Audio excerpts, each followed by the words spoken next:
trapped in the Dark Ages. He split for the screen.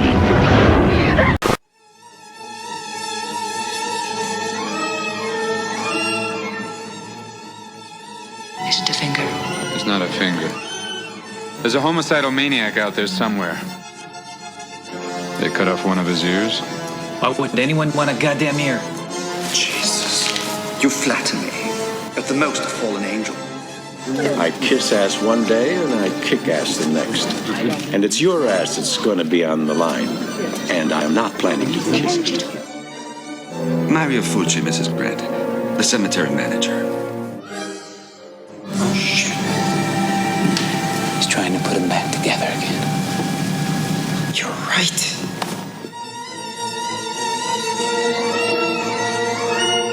Hi people, this is Gianni Lombardo Radice from Stage Fright, and you are listening to the Hysteria Continues. And indeed you are. Welcome back to episode 233, and this time we're heading back to Italy for Mario Fulci's Body Double. Now that's a joke, Erik. Yes, I know. I thought it was Veronica Voorhees all over again. No, we're covering Lamberto Bava's 1992 farewell to Giallo, more or less, Body Puzzle, which was one of the last of the kind of biggish kind of theatrical Giallo releases. I will talk a bit about what happened to the genre.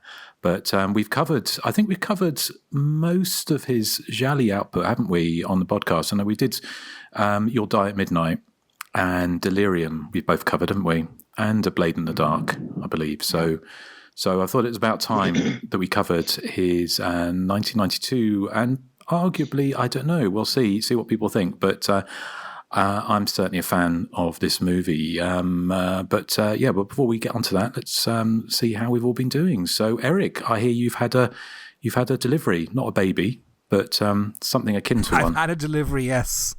Yes, I finally bought myself a projector so that I can project movies onto my wall, because the apartment is so small it doesn't really cater itself to a large television, but there is wall space. So yeah, I got a short throw projector, and it's very short throw because you literally only have to put it about a couple of inches from the wall, and you get a huge big screen. So I kind of didn't factor that in very well. So, but no, the setup I have is kind of lo-fi, but it works really well, and it's really nice, and it's 3D as well, so I can play 3D movies. Finally, the 3D aspect, it worked for in my recently seen, I'll be talking about Piranha 3DD, which had some good 3D effects. I skimmed through my disc of Jaws 3D, which was really disappointing. I think there's a sense of depth in certain scenes, but anything that comes off the screen is, I was seeing, like when the title screen comes up, for example, I was seeing JJAA or JJ, yeah, that's right, AAWWSS33DD. I wasn't seeing the title leap off the screen on me, and it was really disappointing. And when the severed arm is floating towards the screen, it's like two severed arms floating towards the screen. So that was a bit of a letdown, but I think you had the same experience with the Jaws 3 disc on your setup as well. So I'm hoping for better things when I finally get a way to listen to watch even my Friday the 13th Part 3 disc, which will hopefully be next week at some stage. Excellent. Yeah, Jaws 3D. I mean, I have to try it again, but when I watched it, it was. I think it just must have been the way they did it not very well. Because I think I mentioned to you when we were talking online that I saw Jaws 3D at the cinema. I think nothing will save that giant sort of shark mouth flying at the screen. No. It kind of rivals the axe in Silent Madness, I think. But it does. But I don't mind. You shouldn't say that. But I don't mind the shoddiness of the effects as long as they come off the screen. But they don't. No. Okay.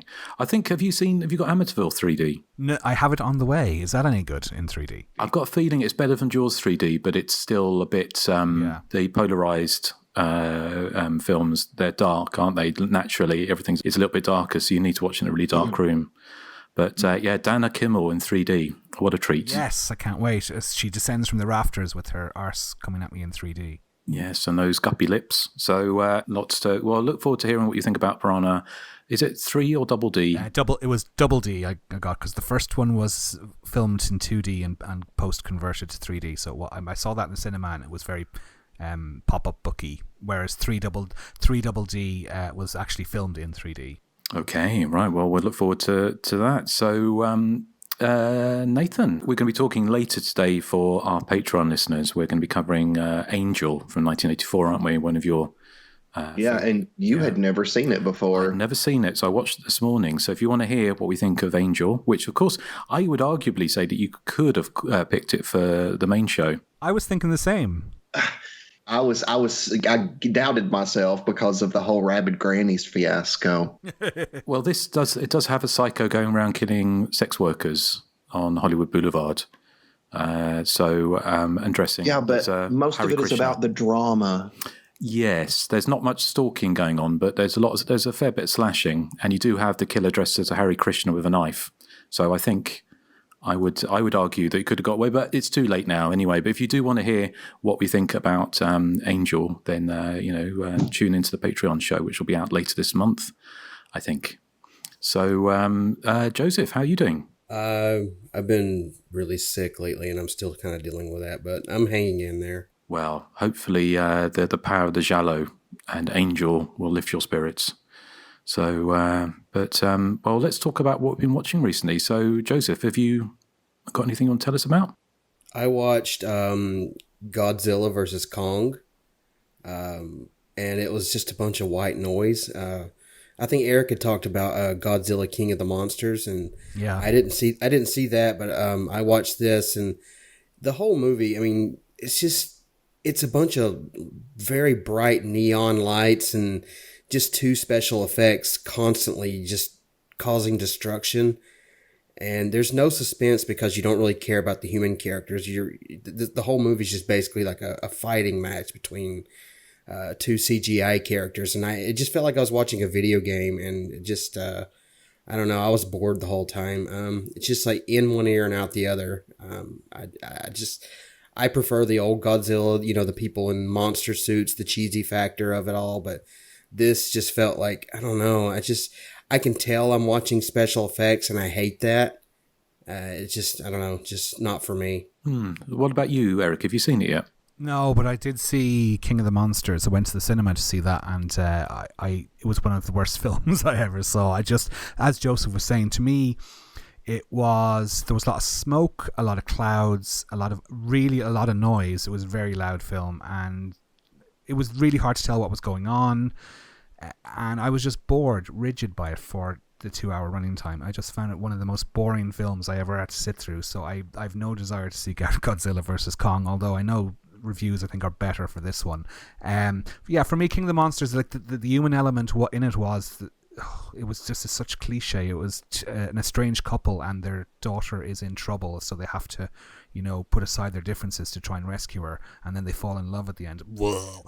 I love spectacle movies. I love sci-fi movies and action, but this one just went too far in that it was too much action, and also it was so badly filmed for me that it was so dark in places, and just you couldn't tell what was going on, that I was just incredibly bored by it. Well, you can see a lot of what's going on in this film, but this is the one time where I didn't want to see what was going on, because it's just it's almost headache inducing because it's so bright and in your face. And, like I said, you don't care about the human characters, so there's no real suspense. It's basically just, no humans are in danger. It's just two special effects that are in danger, and I don't care about that. I want to see someone fleeing for their lives. That's why I liked Cloverfield so much, because I thought it had a lot of good suspense to it. These new Godzilla films, they just don't have any suspense. There's no tension whatsoever, so it's just not for me. What about you, Nathan? I've not seen it. I mean, I definitely probably will watch it just because, I'm curious. But I haven't seen it yet. But I have seen Queen Kong. Sing the song. She's Jeannie, who ain't teeny. She's the queenie for my weenie. Oh, I rue the day. But yes, I saw it. I think I liked it more than you, Joseph, in so much I thought it seemed to be a little bit more of a return to slightly sillier monster movies. Because my pet hate really is these kind of po-faced superhero movies. Everyone's standing around looking to middle distance with a clenched jaw, and I just find it stultifyingly boring. And with this, it seemed a little bit more sort of Boys Adventure, kind of a bit sort of sillier than some of the original remake of the Godzilla from, was it 2011 or something, was it? Something like that, 2013. And I haven't seen King of the Monsters because I got put off by Eric's review, and everything I saw, every picture I saw of it was like a cloud with a Godzilla's head poking out the top of it and blue lights flashing. So this one, I could have done with they do this whole thing where they go into the center of the hollow earth and they're flying around this kind of fantasy land, and it felt more like a Ray Harryhausen movie, which isn't necessarily a bad thing. But I did enjoy the destruction of the major city at the end, which is what you come for a Godzilla movie for, really. But like Joseph said, it wouldn't have been that difficult to actually had kind of suspense set pieces within that, with people trying to escape.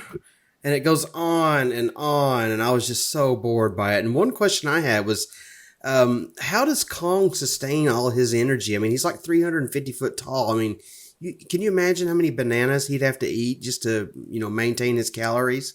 Well, it's crazy. Justin was having a very philosophical comment with his other conversation with his other half about Kong's digestive system, weren't you, Justin? Yeah. Well, we did sort of wonder if he did like giant poos and where he did them, because when he's on that boat, and they're carrying him on this kind of aircraft carrier across the ocean for their plan for whatever plot mechanism it is. And they're thinking, when he does a poo, it must be massive. It must be. I mean, this is something that none of the Kong movies have addressed so far. I've never thought about it until you guys brought it up. Well, aren't you glad you did? Yeah, but I mean, it's true. Like, where does it go? And how do they not like break, there's the center of gravity being like that tall and that heavy? I mean, it's like, would they really have the muscle tensile strength to hold themselves up? You just kind of have to push that behind. Like, you have to push that out of your head just to enjoy these movies. And even still, I didn't enjoy the movies. So. Well, you're really smart, because I never thought about that. Well, I don't think I'm smart. I just think it's common.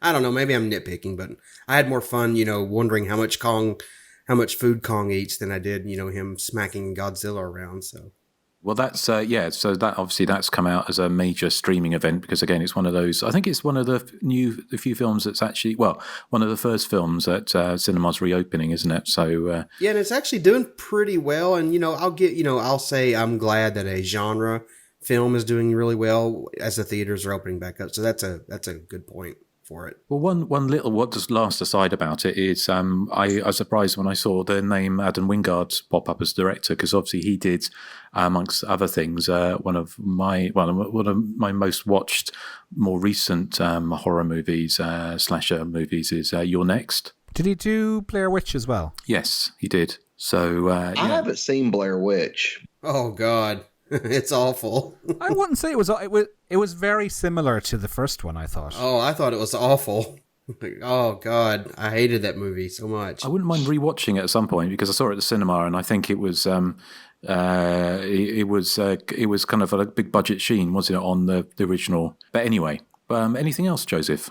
No, that's it for this week. Okay, well, thank you, Nathan. How about you? I watched a movie called Slacks. It's about the workers at this very trendy clothing store. Like, they're very obnoxious, kind of stereotypical workers.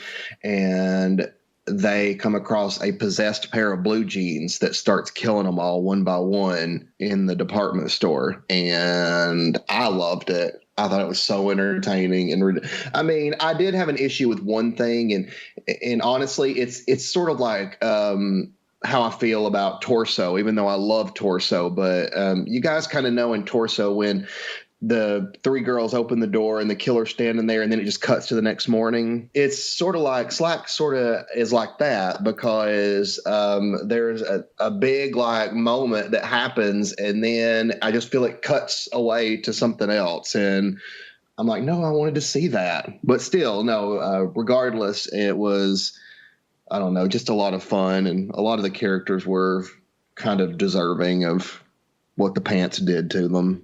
What do the pants do to them? Let's see. They hang somebody. One person tries the pants on, and I think they make themselves so tight that, it kills her. I sometimes have that problem with pants. Really? Eric and Justin, do you think Nathan may be grazing in the grass with the Friends of Distinction this morning? Yep. But anyway, yeah, so the Slacks was a lot of fun. I just really enjoyed it. Cool. Excellent. Well, there's one to look out for. So is it a bit like Rubber? Has it got the same kind of idea behind it? The sort of inanimate object goes on a killing spree. Yeah, but Slacks, I think, I preferred Slacks because, I don't know, there's a story behind why these pants are possessed. And I think it's a very topical thing. So you're cutting it some slack. Yeah, some slacks, if you will. Have you seen, and I can't remember the name of it now, what's it? Not In Fashion. What's the... Oh, In Fabric. In Fabric, that was it. What? Yeah, it was the guy who did Barbarian Sound Studio, or whatever it's called. I can't remember. Peter Strickland, is it? It could be. I don't need to look it up. But it's probably I imagine it's a very different approach to Slacks. But In Fabric, I think you might like that, Nathan, especially if you have a few puffs before you watch it. So, was that everything, Nathan?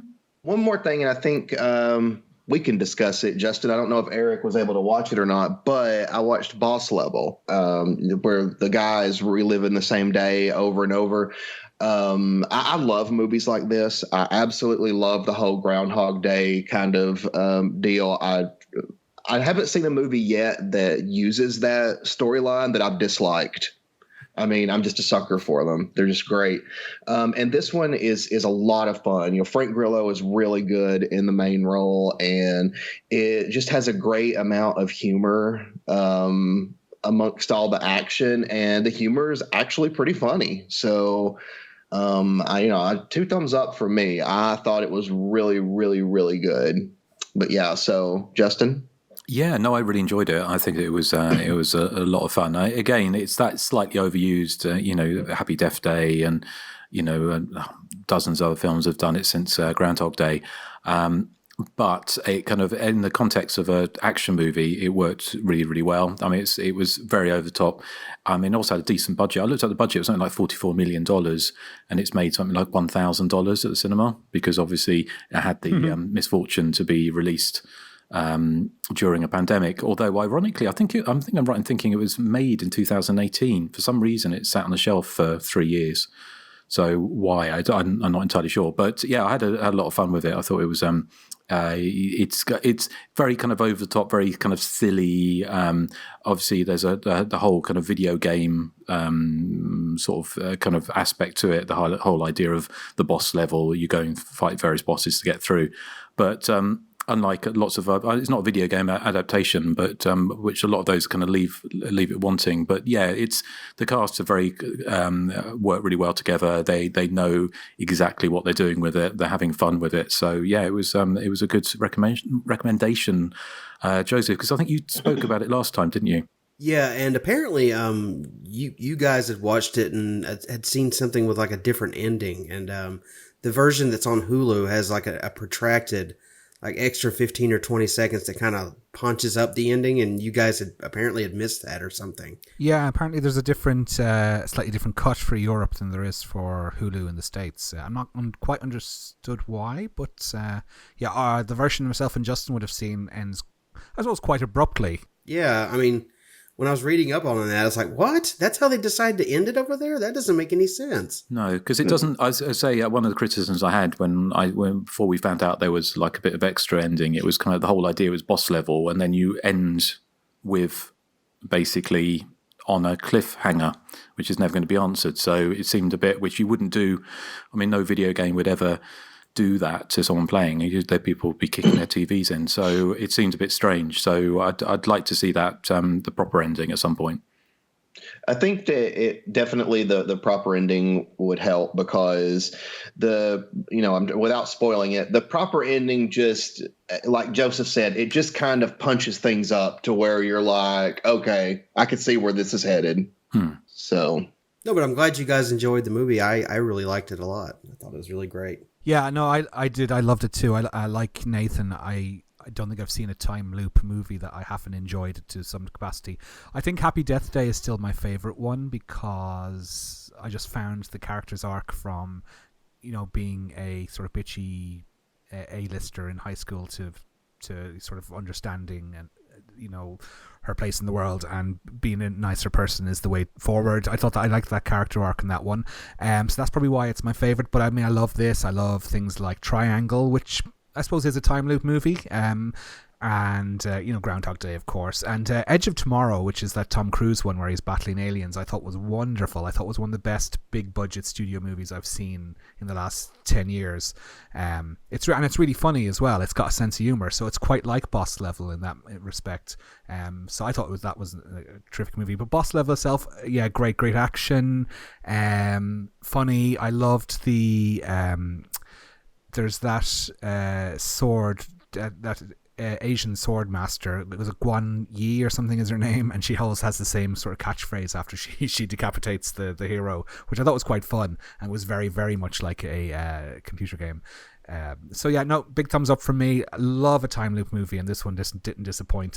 As you said, Justin, I was reading its wiki page as well, and I think filmed in either 2017 or 18, and they're probably kicking themselves now that they didn't release it in 2019 as planned, because they're not going to get their box office receipts for this now at this stage. Although nobody could have foreseen what was about to happen, but would have been interesting to see how it would have done at the box office in pre-COVID times. Well, it's got sort of big star. I mean, it's got Naomi Watts, isn't it? And what's his name? Mel Gibson. Oh, and it's got some serious eye candy in it. There's two characters in it who are begging for it, and they looked amazing they absolutely looked amazing projected onto my bedroom wall. Oh, Erik. Oh, Erik. Well, I just had to say that. Sorry. My favorite scene in the movie is he's fighting someone in like an old warehouse or something. And the character has like a gun made by Hitler. And he's like, that's Hitler's gun. And then he kills the character. He's like, that was for the Jews. I laughed out loud at that. I thought that was funny. There was also one throwaway joke that Mel Gibson did about racism. I can't remember how it was phrased, but I was like, oh.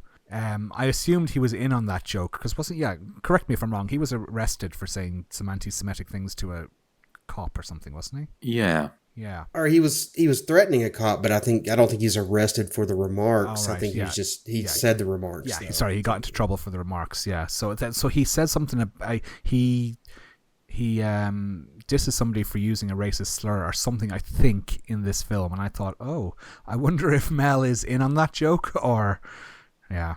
Right. Okay. Well, thank you, Nathan. Erik, what about you? What have you been watching large? Okay, well, yes, as I said, I watched Piranha 3DD on my new 3D setup, which, it's the 3D effects were quite good. Because it's a modern film, it's edited quite rapidly, so for me, I need the shots to linger slightly for my eyes to adjust, kind of like the way old school 3D used to work in the 80s. So the fast-paced editing sort of ruined some of the effects, but when the shots were sort of, stationary for a few seconds, they did work really, really well. As for the film itself, it's very juvenile, and that's rich coming from me, but this film is very juvenile. It has tons of nudity and utterly ridiculous setups, including a scene where a girl has a piranha in her Lulu but doesn't realize it, and then she has intercourse with her boyfriend, and you can guess what happens. The special effects in it are really, really good, but the film is incredibly short. I think it has an 80-minute runtime, but the last 15 minutes are credits, which are interspersed with long sort of, blooper reels, and there's a song by David Hasselhoff, a little mini video by David Hasselhoff in the middle of the end credits. So the actual film itself is only about 65 minutes long, I would say. So it's very brief.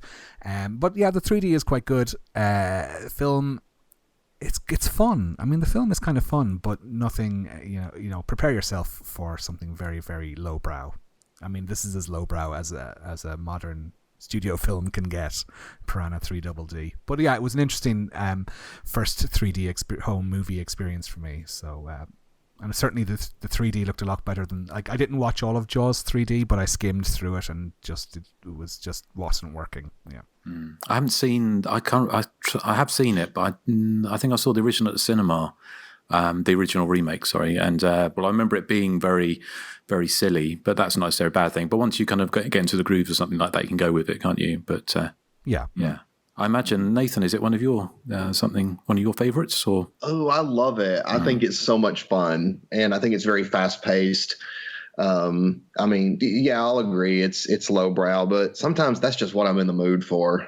Yeah, I mean, there is a scene where the fat character gets a piranha stuck up his arse, and he has to get his friend to pull it out. I feel like that would hurt. It would probably hurt, especially if imagine if you had hemorrhoids and that happened. Well, you didn't before, you would Ew. after, wouldn't you? Yeah. Yeah. Joseph, what about you? Are you going to sample the pleasures of Piranha 3DD? Yeah, I saw the first one at the cinema, and I really loved it. That's the one with Elizabeth Shue, isn't it? Yes. Yep. Yeah, I really liked that. And I saw the second one. I think we watched it at Grant's, and if I'm not mistaken, I think we did watch it in 3D. And I don't really remember much about it. Is that the one where Jerry O'Connell gets his thing bitten off? No, that's the first one. It's the first one? Yeah. Okay, then I guess I don't remember the second one at all. So there you go. Something to revisit. So, is there anything else you managed to? Yes, just one other thing, and that is a little film called Magdalena, which is also known as The Devil's Female. So this is a German exorcist knockoff from 1974.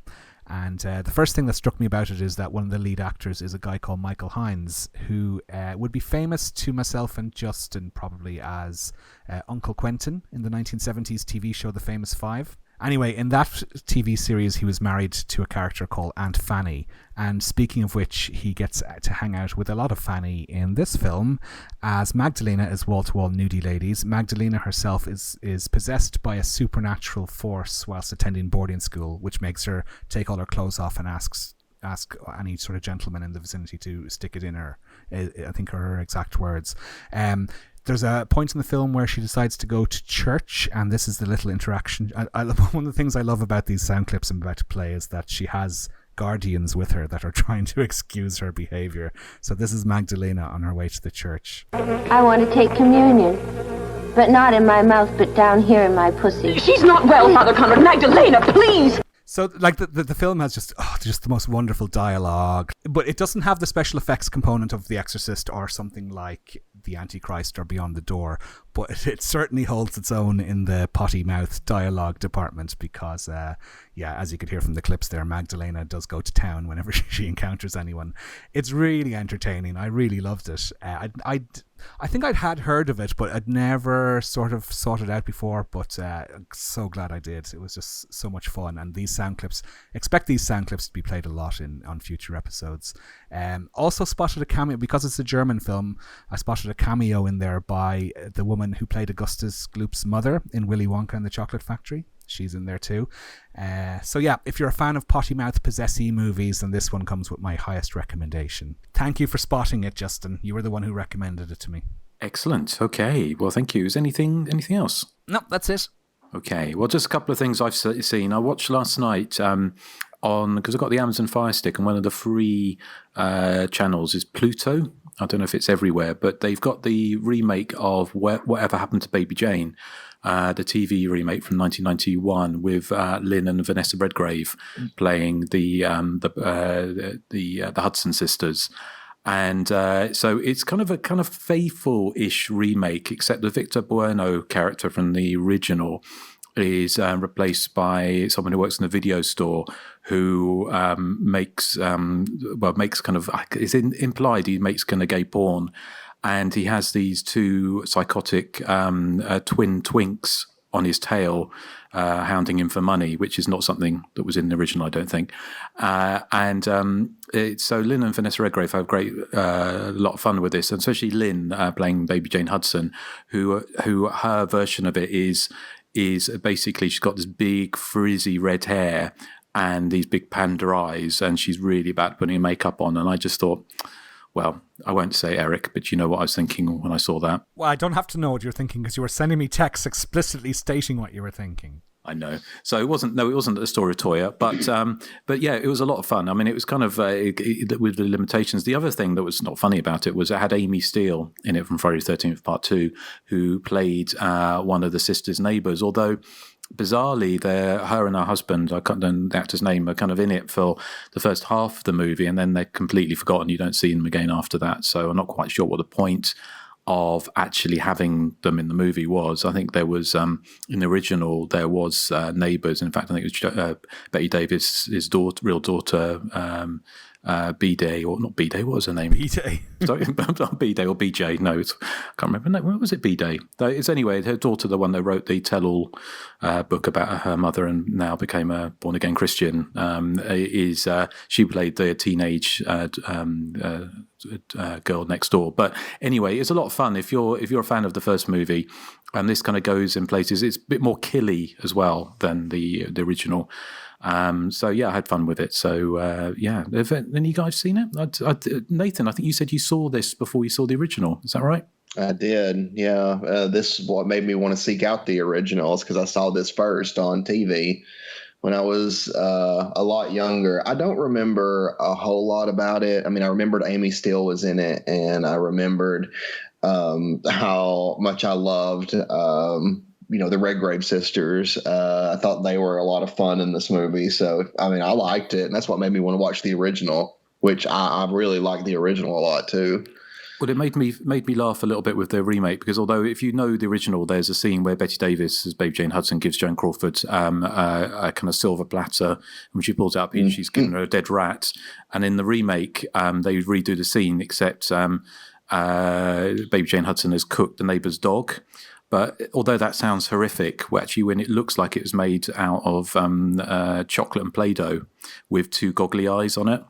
So it's not very shocking, really. What about you? You haven't seen it, Erik, or Joseph, I presume? I haven't, no. I've seen the original, but I haven't seen that remake. But what's drawn me to it most is the presence of Amy Steele. I'd like to see her. Yeah, she's a bit wasted in it, really. She doesn't do a great deal. She just kind of looks a bit concerned and does is on her kind of Thigh Master for most of the movie. But Joseph, have you seen it? No, I've seen the original, but I've not seen the remake. Okay. Well, the only other thing I mentioned was a film I saw on Netflix, which was looked quite intriguing. It was called Block Island Sound, and it looked like it was a kind of nature gone run amok kind of movie from the trailer about a small, I guess it's a New England sort of island community where loads of fish are turning up dead, and people seem to be becoming possessed by something, or their behaviour starts changing, and they become there's this guy whose father keeps taking his fishing boat out to the middle of the ocean, and he doesn't remember why, and there's some kind of something strange going on. I won't spoil what it is. I enjoyed it for what it was. It's a bit ponderous, but the way it actually went, I actually quite liked the direction the movie took, which I won't spoil because obviously that would be, it wouldn't be fair because it wasn't quite what I was expecting. But it's quite ponderous and a little bit kind of po-face, but for what it was quite intriguing. So have any of you guys seen it? What was it called again? The Block Island Sound.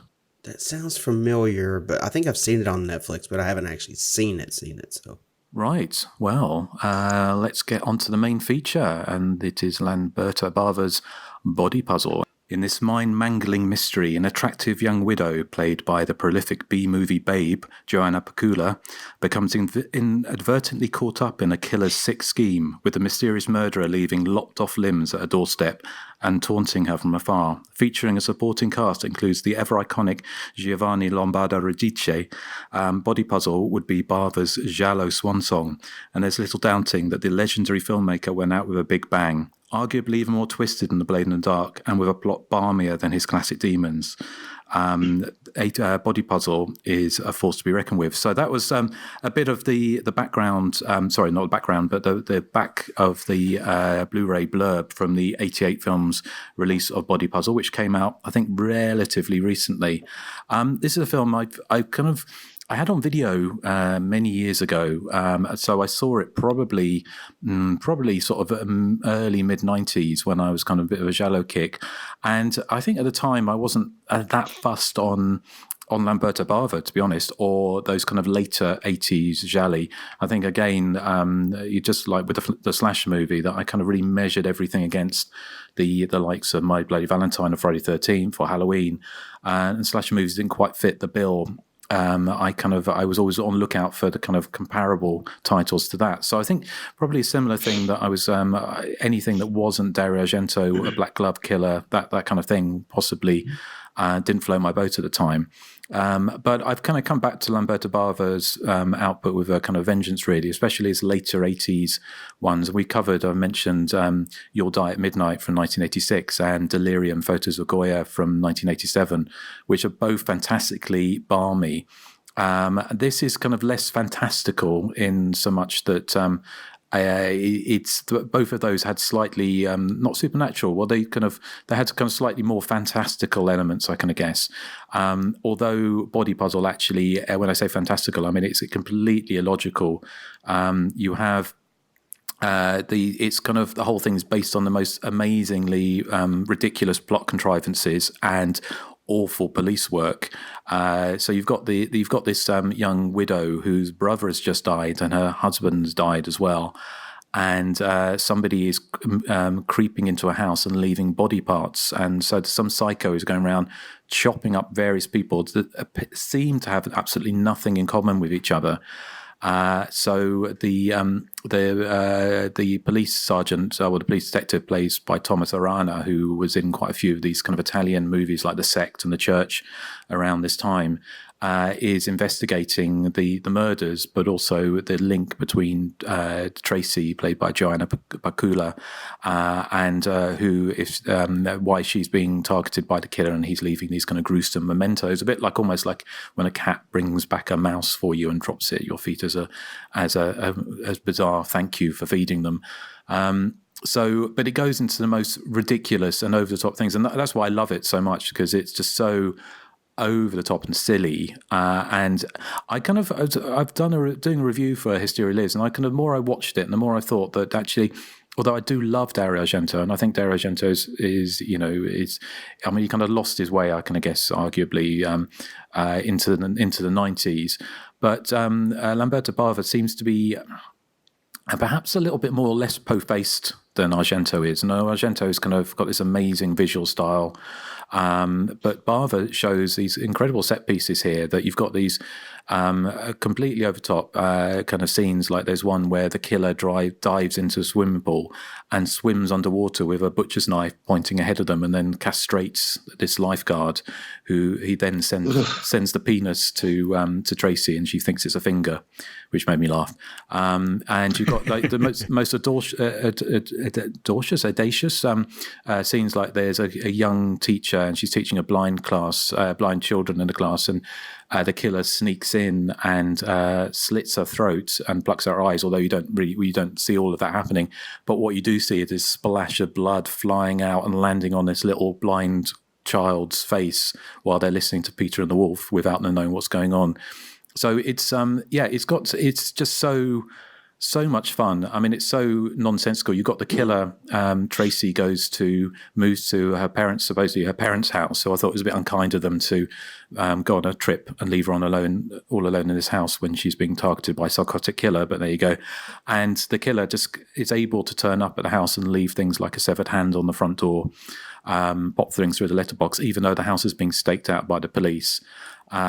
And it turns out the killer is actually living in the basement, and in the most delightfully stupid and gloriously over the top and completely illogical scene, you have the detective going down and opening up this large chest freezer, finding the body of we'll discuss who that was, but the killer had actually been lurking under all these ready meals, and then leaps out of the chest freezer and sort of bashes the detective on the head with a leg of lamb or something. So this idea that the killer was actually, it can rivals the killer hiding the snowman at the end of Iced. This idea that you would just be hiding in a chest freezer under a load of frozen tagliatelle and pizzas, and then jump out and attack someone. But it's all done with such a lightness of touch. That it's not. I wouldn't say not easy to forgive. Not it's easy to forgive her, because that's wrong. Because obviously the giallo is so over the top, so much fun, and so kind of so pulpy that Lamberto Bava really has fun with this, and so I think the audience does too. The one thing I'd say that it's where it shows its age perhaps is that obviously this came out in 1992, so it was the same year as Basic Instinct, and all those kind of interminable, kind of endlessly drab erotic thrillers of the early 90s, which kind of grind to a halt as you see Shannon Tweed's boobs bouncing up and down for 40 minutes. It does that a little bit with this, but luckily only it's really just a nod to it. I don't think Lamberto Bava's heart is really in that. So and also, yeah, when you find out the identity of who the killer is and what they're doing it's just pure giallo, pure over the top. Yeah, I had a lot of fun with it. So I'd be interested to hear. I think it was a first time watch for you, Nathan, was it? It was. I was very excited when you discussed the more ludicrous scenes in the film. So I was very excited to watch it, after hearing about that. One thing I noticed right off the bat, and I told you guys about this, is I don't understand why she puts the carton of milk back in the refrigerator still open. I don't understand why she didn't close it. That was your takeaway. That just really preyed on my mind. I could not figure it out. But I felt bad for the people that got killed, by the killer in this movie. I mean, several of them just seemed friendly. Like I was thinking, like that candy man that worked in the candy shop. He could have been like the candy man from Willy Wonka. He could have been singing a fun song for kids and then get stabbed in the back. I mean, it seems cold to me. And the teacher's death. Oh my gosh, I don't know how that little black kid didn't wonder, what is this substance that just hit me in the face? That's one to take out of context. No. Oh, shoot. But anyway, no, it's a really good, and the freezer moment was one of my favorite moments of all time. I kind of wondered to myself, what if he would have stayed in the freezer and would have froze to death? It would have been kind of an ironic ending, wouldn't it? But, I'm obviously they wouldn't want to go that route. But yeah, I had a lot of fun with it. I felt that it just, I read some criticisms, where people were saying they felt that when the kills weren't happening, it was kind of boring, but I really was never bored.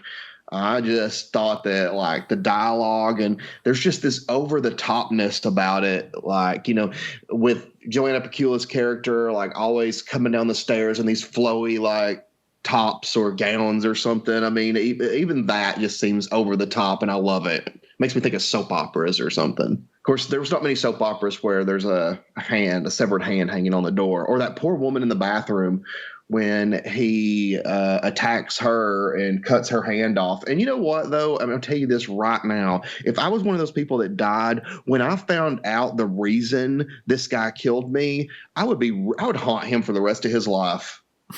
I would. And not just rattling chains in an attic. No, I'm talking like I will, torment him till he's put into a mental hospital, killing me for that dumb reason. Well, Nathan, very strong views. Sorry, but this movie got me so worked up. Well, anything. Well, obviously we'll talk more. We'll come back to. We can a lot more input on this. But Joseph, was it a first time watch for you? No, I'd seen this a long time ago, and I didn't really remember anything about it, so it was kind of like a fresh watch this week. But about halfway through the film, I gave up trying to make any sense of the plot. It felt like it hinged on everyone being really bad at their jobs. I found myself more immersed in 1992 Italy, which to me feels like 1987 Wall Street.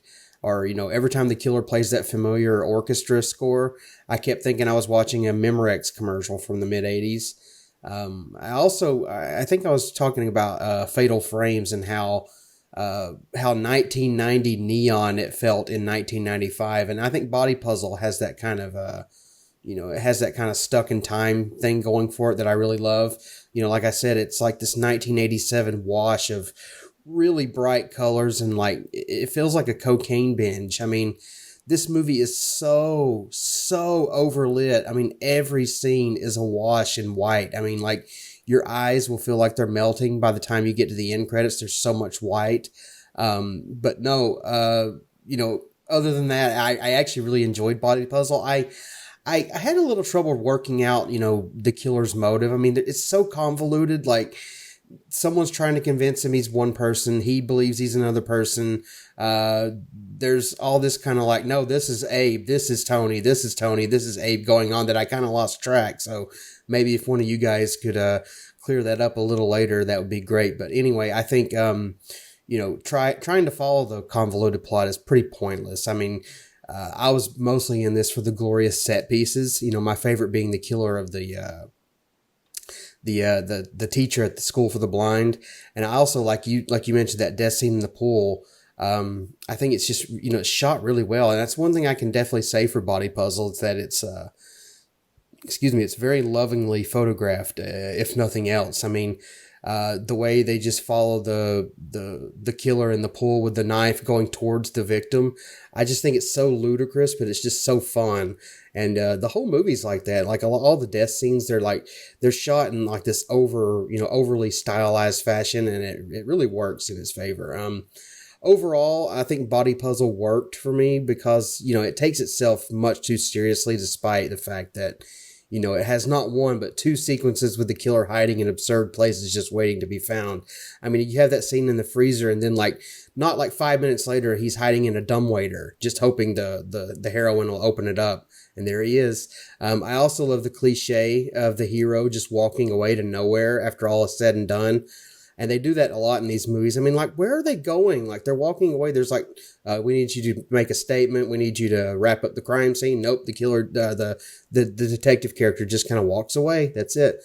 Body Puzzle is that type of movie that does that and gets away with it. It takes itself so seriously, but it's just so bad at the same time. I don't think it's as bodacious and silly as Fatal Frames, but it definitely revels in its own dumb charms, I think. So yeah, thumbs up for me. I really enjoyed this one. Excellent. Well, I'll come to you, Eric, in a second, but I love the way that it was so kind of heavy-handed in a lot of with Joanna Pacula. Every time she was talking to Tom Serrano, she kept going, oh yeah, me and my brother used to play in the dumbwaiter. Oh yeah, we got dumbwaiter. And I'm thinking, I'm sure that dumbwaiter is going to come into action a little bit later, and sure enough, it certainly does. Oh yeah. So Eric, what did you think of Body Puzzle? Yeah, I mean, as you were saying, the Giallo heyday was kind of well over at this stage. But what I love about what Lamberto Bava is doing is that he hasn't tried to reinvent anything.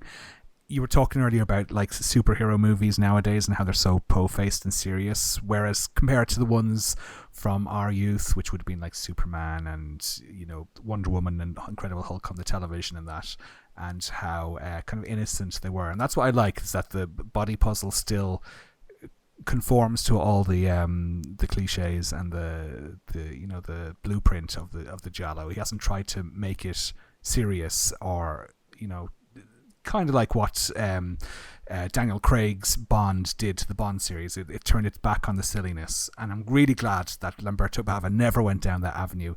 Now, having said that, I do think that Body Puzzle is probably slightly less outlandish than Delirium or You'll Die at Midnight, but it still is pretty out there. I mean, its central twist, I suppose, hinges on the fact that all of these different people have misinterpreted this one photograph that contains two people in it. I thought that was kind of quite fun.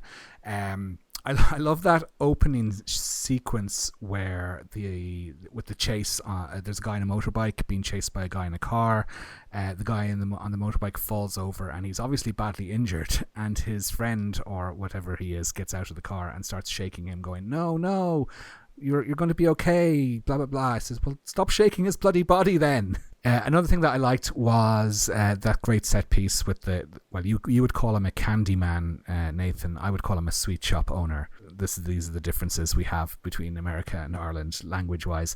But I thought there was an interesting juxtaposition in that, because we're within the frame we see one of nature's most beautiful things, the cake. And juxtaposed with that, we see somebody being murdered. I thought that was a really striking image, didn't you, Nathan? Very artistic. Very artistic, yes. We also get a rare cinematic treat, which is a POV shot from within a toilet bowl. Now, in this instance, it's somebody's hand being chopped off and it plops into the water of the toilet bowl. But I mean, we discussed this recently. Imagine like Steve Miner really missed an opportunity by not putting a camera in the toilet for Harold in Friday the 13th Part 3. Because those plops in 3D would certainly have been a talking point. Speaking of missed opportunities, I thought the killer could have had a real giggle at everyone's expense by putting a pair of knockers on the door of Tracy's house. Now, it was kind of funny of him to put a severed hand there in its place, but I thought a big pair of knockers where the door knocker should be would have been quite funny. But still, yeah, it was quite clever what he did. I love the modern houses that Bava has in his films. I mean, the one in A Blade in the Dark is quite interesting, but in this one, it's really it's quite an interesting house. I mean, she seems to have a little swimming pool in her kitchen, which I'm not sure how practical that is, but yeah, I want one. The plot of this one I found fairly engrossing. You know, we learned that all the victims were organ donors, organ donor recipients, sort of from the same man, and you know, of course, that all leads up to that very interesting sequence at the school for the blind children, where she's murdered in front of the class without their knowledge. I kind of turned into Nathan halfway through this film because I started to begin really feel really sorry for these victims, like Nathan was saying. I mean, they've obviously already faced death before because they needed organ transplants, they needed life-saving surgery, and now that they've had that second chance of life, and I'm assuming it's only sort of maybe months since they've had the surgery, you know, life is taken away from them again. It's like, how unfair and cruel can life be to somebody? It kind of reminded me of like rain on your wedding day, or maybe like, you know, a free ride when you've already paid. It was that type of bad luck. So I thought the end chase, did you know? Well, I'm sure you couldn't help but notice that the camera was sped up, so it made it look rather ridiculous with people moving sort of unnaturally fast. If I was to nitpick, maybe the film could have done with being 10 minutes shorter. I'm not sure I was totally interested in the Mike and Tracy relationship. I found them a bit kind of underwhelming. But otherwise, I thought this was a really, really great fun, very entertaining. As I said, not as off the wall as Delirium, which you know, had those wonderful fantasy sequences where the killer imagines his victims have the head of a wasp or the head that's like a giant eyeball. But no, I did like this one. And I noticed on the Body Puzzle Blu-ray that 88 brought out, there's reverse sleeve artwork, and it shows that it was released, I think, in Italy as under the title Hysteria. And I was thinking that we should make a sequel called The Hysteria Continues. And I also, just one last thing, it was great to see Erica Blanc in there in a cameo as the most loose-lipped psychiatrist who will just dish out confidential patient information willy-nilly to anyone. It was hilarious, wasn't it? She was just going, yeah, well, you don't even have to show me your badge. I'll just tell you all about this, you know, yes. Client confidentiality out the window. Absolutely, yeah. No, big thumbs up for me. Love it. Excellent. Well, just a couple other things that kind of brought to mind was that, say, the film all hinges on these contrivances, and one of them also is the fact that the Giovanni Lombardo Radice playing Maranghi, who is this kind of runs this kind of stables, but doesn't have any horses. It just seems to have old coaches in it, and he had like an apartment where Abe, Tracy's husband, took men and women. Apparently, he was sort of saying. But Giovanni's kind of Maranghi's this kind of gay character who's very overly arching and has a lot of fun with it. But for some reason, he was the one who identified the body of you see the motorcycle crash at the beginning of the movie, and he says, rather than the wife, and he says it was definitely Abe. I know he was wearing his leathers and blah blah blah. It was definitely him, even though the person who had completely different hair color. So I thought, even if his face had been taken off, then surely that would have been a bit of a giveaway that it wasn't him. What's a couple of other things that was the whole, I'm trying to explain because I'm writing this review, I'm still confused a little bit about, I'll try and explain. So if you've not seen this, we always say you should watch the film really before you listen to this, because we do spoil it, because we want to talk about what basically happens. But the central conceit essentially is that I think I'm right in thinking that Abe was Tracy's husband, who was or wasn't, we're not really sure whether or not he was having an affair with Tracy's brother. And then this is where I get confused, because then there was also someone called Tim, who was stalking them and leaving bloody bits on her bed. But Tim didn't really actually feature in the movie at all, did they? Or did he? Because I get confused because Abe thinks he was Tracy's brother, but after he died, he kind of ended up in an asylum. But he couldn't play a piano, even though Abe, Tracy's brother, could play a piano, and that was one of the clues. But then he thought he was Tracy's brother, and then he wanted to bring him back to life. So what he did is he took body parts from people, but didn't use them to recreate the body. He just left them in Tracy's fridge. Is this making any sense to you? No. You lost me 20 minutes ago. Now, I thought I had a firm grasp on the plot when I was watching it on Blu-ray, but now I realize I haven't a clue what's going on. Yeah, I was so lost during this whole film, if I'm honest, because it's like, no, he's Tim, no, he's Abe. It's like, who are you? I don't even know your name at the end of the film. Her brother's name was Rad, wasn't it? So basically, it was a brother in the frame, the picture of the brother, but with the kind of the obituary notice of Abe. And I love that scene when she says at the end, and she says, the policeman says, "Why on earth are you keeping this picture of your brother in a frame with the obituary for your husband?" And she says, "Well, I always put things I might lose into that frame." I know. It's just so eye-rolling. But then I couldn't work out. But then there was a bit where they have somebody worked in a hospital, and they found the picture of Abe, and he had the name Tim.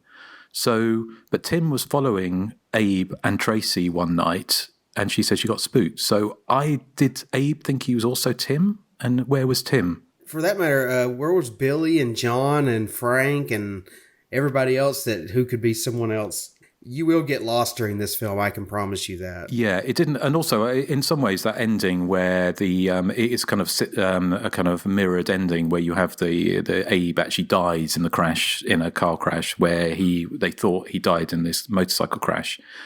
But also the other thing I didn't understand. Hold on, that if Tracy knew that her brother was dead and she thought, oh no, because they swapped. Okay, but anyway. But when the cop is having an affair with her and her husband just died, and so he just walks off and leaves her, doesn't he? Puts her in a car and walks off, which is quite callous, really, wasn't it? But I suppose he deserved a day off. None of it makes any sense. But apart from that, I mean, it's a glorious ride, even if it doesn't make a lick of sense. It's kind of. The fact that the killer is living downstairs and ordering pizza in Tracy's house. Yeah, did she not notice the pizza deliveries arriving for her dead husband? But anyway, so it's all a lot of fun, but it doesn't make a lick of sense. And maybe it does. And say if you do know what it actually means, then do write in on a postcard, and you'll receive a special gift. Also, I think we should point out, especially to our younger listeners and to people like maybe Nathan, who's young and impressionable, don't lock yourself into a chest freezer, because that's bad. Yes, exactly. But again, the very fact, and also the killer had a drum kit downstairs as well. Did you notice? In his apartment, so he was presumably playing the drums and eating pizza while Tracy and the cop were making the Beast with the Two Backs upstairs. So.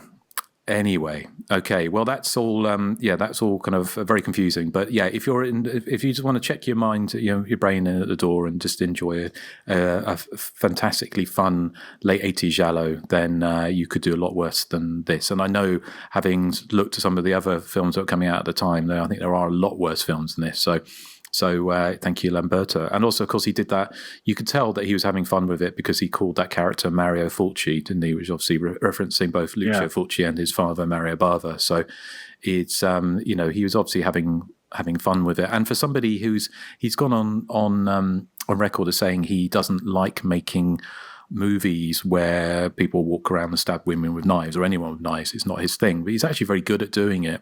He's okay with the killers attacking them with egg whisks, though, or electric whisks. Yes. So what should we let's do some background. So have we got anything? What about you, Nathan? What did you find out about chest freezers? I found out that I thought it was my freezer. Ooh. But it wasn't. Okay. Any other nuggets? No more McNuggets.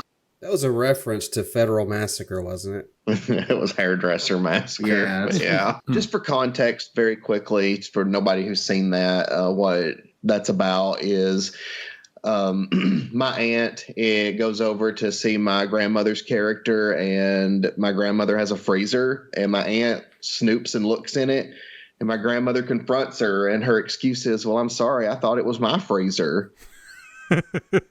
And when I made this, you guys, I seriously thought to myself, oh, this is good dialogue. Like, it's a little endearing to me because I really thought I was making good stuff. And now in hindsight, I'm like, wow. Well, still good stuff, Nathan. Yeah. Thank you. But that's all that I have in the way of, Okay. Well, how about you, Joseph? Have you got anything for us? I don't have anything this week. Sorry. That's okay. That's okay. What about you, Erik? Okay, just a few things. In an interview with the star Thomas Arana in the 88 Films booklet that accompanies the Blu-ray, he was asked why he started acting in Italian genre movies, and he gave two reasons. He said money, and also as an education in acting. He said the education being on how to act when you get up at 6 a.m. and have to work 22 hours straight on a trashy movie where the entire crew are on cocaine. So that's what he had to say about that. He said that the film was shot in the interiors in, I think, Tracy's house, I'm assuming, was a big villa where the owner was under house arrest for having killed his wife. The film was heavily cut in Italy and released under the title Hysteria, as I was mentioning earlier. The murders were originally scored with the track, with the classical piece, I should probably call it, O Fortuna by Carl Orff from Carmina Burana, but the composer's heirs or his estate objected to them using it, so they had to replace it with Night on Bald Mountain by Mussorgsky, which is that piece we keep hearing throughout the film. Bava made this film sort of in between his run of 5 fantasy miniseries called Fantagiro, The Cave of the Golden Rose, which were apparently hugely successful in Italy. I think he made 5 of them. I think they were, for television. Haven't seen any of them myself, but this film was produced by Produzioni Atlas Consorziate, PAC for short, and they had previously produced his father's Four Flies, I was going to say 5 Dolls for an August Moon. You mentioned that Thomas Arana had been in The Church and the Sect. He'd also worked with Bava previously on an episode of a TV series called Alta Tensione, and the episode was called The Prince of Terror.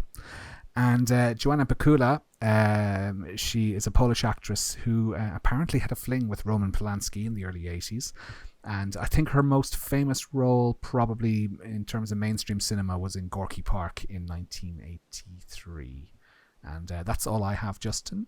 Do you have any more? A few bits more, but Thomas Arana was he was in The Bodyguard with Whitney Houston and Kevin Costner. And Gary Kemp from Spandau Ballet. Yes. So, which obviously was probably very much a change of pace for him. In an interview with Ultraviolent magazine, Giovanni Lombardo Radice said that he got on fine with Bava, but he disliked Thomas Arana immensely and said he was a pain in the arse. But didn't elaborate, although I think for his part, Thomas Arana said he enjoyed working with Radice, so I don't know what went on with that. But Arana said, he said also, I don't know if you mentioned, but in that 88 Films interview with him in the booklet, he described Bakula as neurotic. He said it like many beautiful women. She was fun to work with. I thought that was funny that is about, you mentioned about them shooting the house where the accused murderer was living, which seemed a bit like real life imitating art. And he said, I don't know if you mentioned that he said that the accused murderer who was on house arrest invited Bakula to stay for dinner one night, and she refused. But apparently the film was originally going to be made in 1989 with Jasmine Mamone, who was in Demons and Paganini Horror, amongst other roles. She was going to play the role that was eventually taken by Bakula. She, for some reason, quit. I don't quite know why. Quit acting that year. She'd been in Pagani Horror and Luigi Cozzi's The Black Cat, which was kind of unofficial sequel to Suspiria in 1989. But presumably one of those or both those movies caused her to quit acting. So the film, which would have made sense because the film would have been kind of more of a follow-up to Delirium, which had come out in 1987. You mentioned about the Produzioni Atlas Corteo, PAC anyway for short, and the $5 for August Moon. They also produced Dario Argento's Suspiria. The film, as you mentioned, came out in the summer of 1982 in Italy under the title Hysteria. I found a review in La Stampa newspaper in Italy, which it was promoted as being a breathtaking return to the thriller, but not by the reviewer, but by the strapline to the film itself. Apparently didn't do very well in Italy, possibly because it was cut, like you said, Erik, and don't really understand why. But it did say, obviously my Italian is not great, but as kind of what I could glean from the review, La Stampa praised Bava for elevating the film above what it called a B movie, saying that the film was fast and unpretentious, and it was suspense, not effects driven. The last thing I have is it was released in United States on video, and they changed the name of from Bava to Larry Louis as a director for some unknown reason. And I was trying to work out why this would be, because obviously sometimes they all quite often would give themselves anglicized pseudonyms for foreign markets, for English-speaking markets. But Larry Louis sounds French to me, so it seems a bit, I don't know why they did it, but so that was released in the United States. But it has come out, say, on 88 Films, a fantastic release. It looks brilliant. So so that is Body Puzzle. So I hope you enjoyed that and enjoyed the film. But if you can tell us what the plot actually was, then please do write that in. But Joseph, what was the kind of consensus on the Facebook group on this one? Well, out of 34 votes, 65% of those listeners enjoyed Body Puzzle, and the remaining 35% were neutral. And there's no dislikes, so that's good. Our listener of the week is Rob Balducci, and he writes, I really enjoyed this one. I feel like Lamberto Bava is underrated, and this is one of the better late period gialli I have seen. I love the cast, including a few actors who were staples in 70s and 80s Italian cult cinema. Gianni Garco, Erica Blanc, and Giovanni Lombardo Radice. You can follow us on Facebook, Instagram, and Twitter, and listen out there at the usual hotspots like Apple, Spotify, and YouTube. And if you're willing and able, please consider supporting the show for as little as $1 over on Patreon. We also have a Redbubble shop. Just search The Hysteria Continues. For questions or general feedback, our email address is thehysteriacontinues@gmail.com. Well, I guess that only leaves... It's my joke of the week. It's so bright and fantastic. How many vampires are in this movie? None, unless you count Pacula. It's a not so bad. It's a nicer place. Ah, shut up in your face. That's my mama. Ooh, classic 80s pop. Who is that? Joe Dolce. Yeah, it's a novelty hit in the UK that was number one for about 400 weeks. It's an Australian guy pretending to be an Italian. I actually have some feedback to read out, Justin, as well. Okay. Yes. So, this is a welcome return to Mr. Tosca Topsocks. So Tosca emailed us to say, hey there, Joseph, Justin, Erik, and Nathan. How are you doing? I know it's been an age since I made contact, but even during lockdown, life has been a whirlwind. Now that I'm not commuting every day, I find it a bit more difficult to find time to listen to your podcast. The downside of no commute is rarely being able to find 5 minutes to relax and listen to you guys. It looks like I could be home working for the foreseeable as well. However, when I do get the opportunity to tune in, it's still like a comforting blanket in these still unpredictable times. Trouble is, because I'm a bit OCD, I refuse to listen to your episodes out of order, so I am over a year behind.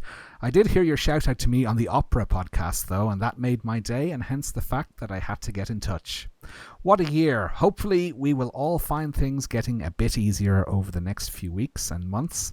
Since our original lockdown, I've developed a bit of a book fetish, so have been spending my hard-earned cash on loads of titles covering Hammer, Fulci, Argento and exploitation. Stephen Thrower is a favourite author of mine. I'm sure you'll agree, Erik. Oh, yeah. My main aim, though, is to get up to date with your podcasts, and so now I'm trying to listen to you whenever I can get 5. I can't wait to catch up on what you all have been doing over the last 12 months. It would be great to know what has helped you get through the various lockdowns, although I'm sure I'll find out as I continue to get through your episodes. A hopefully fun idea to throw out to you all would be a Desert Island Discs episode. Justin and Erik will know what this is about. It would be fantastic to know which one movie, book and album you would have on your desert island.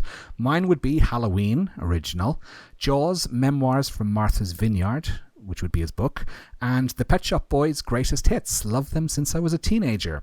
I sincerely hope you and yours are all well, and I'm sending you big hugs and best wishes. Take care all. And that's from Tosca Topsocks, aka Kevin. And I think his idea for Desert Island Discs would be a good Algonquin episode, probably. Are you familiar with Desert Island Discs, Nathan and Joseph?